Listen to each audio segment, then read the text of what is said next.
Hey guys, Seiben here bringing you more Shadows Over Innistrad spoilers and reviews. For today's video, we are venturing into the Cathedral to discover what holy cards are to release in MTG's upcoming set.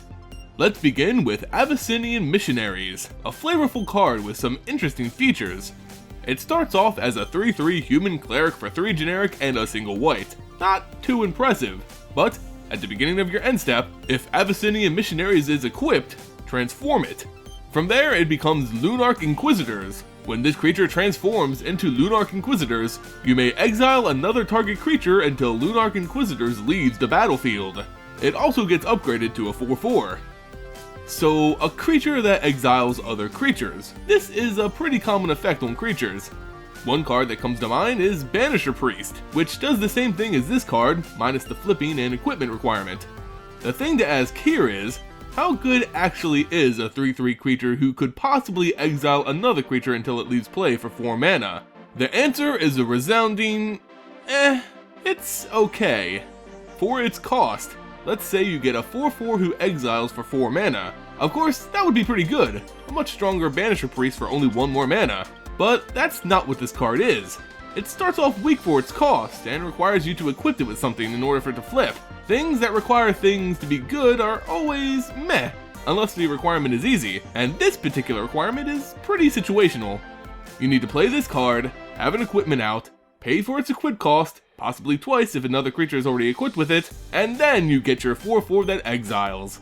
The more requirements you stack on a card, the harder it is to reliably pull off its trick. When you add all that stuff up, the 4/4 that exiles costs a lot more than its initial 4 mana. The one good thing is that Standard right now has some pretty nice equipment and equipment synergies, so there still may be a spot for this guy in Standard yet. As for Limited, well, let's just say this thing is more often than not going to be played as just a 3/3 for 4. Flavor-wise, I love this card. It's rare, especially on Innistrad, to have white flip cards. These missionaries aren't transforming into monsters, but rather their ideals are changing, warping religion into zealotry. Awesome idea there. Next, we have a special spectral in Bygone Bishop.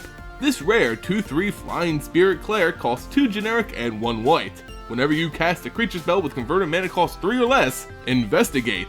Investigate puts a colorless clue artifact token onto the battlefield with pay 2 generic and sacrifice its artifact, draw a card. Okay, so this card can be compared to another original Innistrad classic, Mentor of the Meek. They do very similar things, but how does Bygone Bishop fare against its past counterpart? Well, Mentor of the Meek and Bygone Bishop both share similar costs in terms of mana, while Mentor has 1 less toughness. Bygone Bishop allows for his trigger to occur when you play creatures of 3 or less power, rather than Mentor's requirement of only 2, giving Bygone Bishop more flexibility. But the kicker here is that Mentor allows you to draw the card immediately for a single extra mana. Bygone Bishop uses the clue system. I should also note that Mentor doesn't have flying. So what it boils down to is, what's better? Paying 1 mana to draw a card now, or gaining an artifact that costs 2 to draw whenever you like? The answer to me is pretty easy. I'll take the cheaper card draw immediately, please. Of course, Mentor does have its potential downfall. Maybe you don't have that extra mana right away to draw a card, but honestly, if you're playing creatures with 2 or less attack, you're probably going to be able to spare that extra mana. The clue artifacts from Investigate are pretty nice though. You can stack them anytime to draw a card, like at the end of your opponent's turn for example. While it may not be as good as Mentor of the Meek in my opinion, I still feel it accomplishes the same goal. Bygone Bishop is a white weenie deck's dream draw engine. Get those guys out fast and early and draw a bunch more later. Weenie decks are gonna love this guy, not to mention he is a base 2/3 flyer for 3, evasion, decent cost, nice synergy potential, overall a decent card that will probably find its way into Standard decks. As for Limited, it's still a great option. Again, a 2/3 flyer for 3 is nice. You grab yourself some other weenies and you got yourself a nice draw engine to outpace your opponents. Also, the artwork is amazing, so added bonus. Moving on, we have Relentless Dead, a card that shows us the true power of determination. It's a mythic 2/2 zombie creature with menace for double black. When Relentless Dead dies, you may pay a black. If you do, return Relentless Dead to its owner's hand. And when Relentless Dead dies, you may pay X. If you do, return another target zombie creature card with converted mana cost X from your graveyard to the battlefield. So the reason I'm giddy about this card is because it's a great throwback to the original block. Remember that art from Endless Ranks of the Dead? Yep, this is the same band of zombies trying to break through that glass. Through pure force of will, they finally made it. It only took them over 4 years. Anyway, enough flavor, back to the card.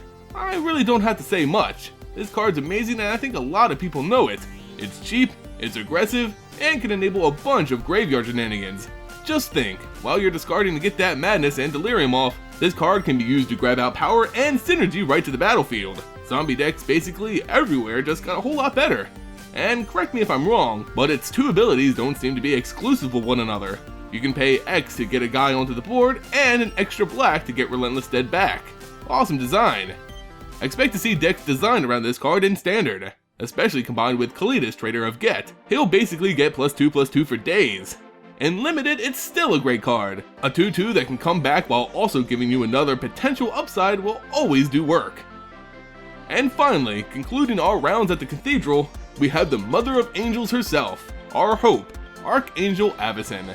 This time around, Archangel Avacyn is a 4/4 flash flying legendary angel with vigilance at 3 generic and double white.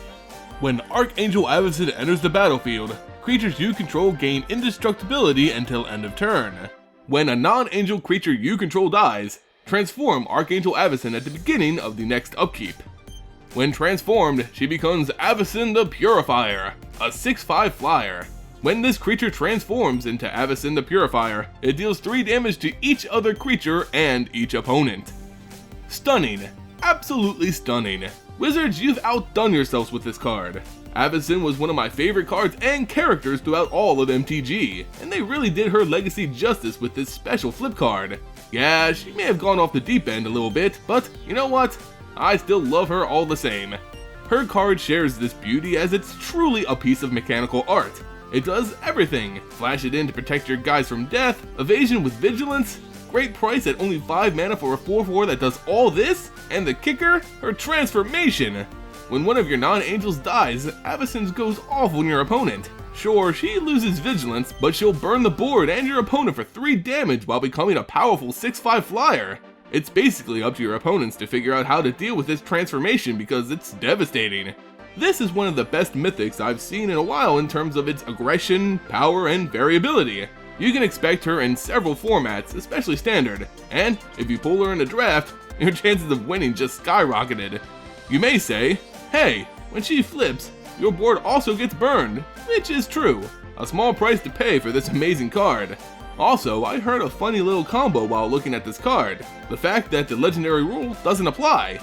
If you run 2 Archangel Avacyns, you can have one flip, burn the board for 3, and flash in another Archangel Avacyn. As the card flips and becomes Avacyn the Purifier, well, different names, so both could be in play.